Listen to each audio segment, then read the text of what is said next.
Hello and welcome to Do It Yourself channel. Today I will show you where to find and how to access, how to turn on our NFC function on HUAWEI P60 Pro phone. To enable our NFC, we have to swipe from the top right corner of the phone. We have a little shortcut menu here. To enable our NFC function, you can see it here, we just simply need to tap it once, and now it's activated. A small icon is shown here. You can see it's active.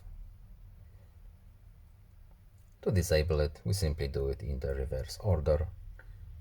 Swipe top right to access menu, tap once to disable it, and now our NFC is off. That's all. I hope this video was helpful to you. Please leave a like and subscribe. Have a nice day and see you in the next video. Goodbye.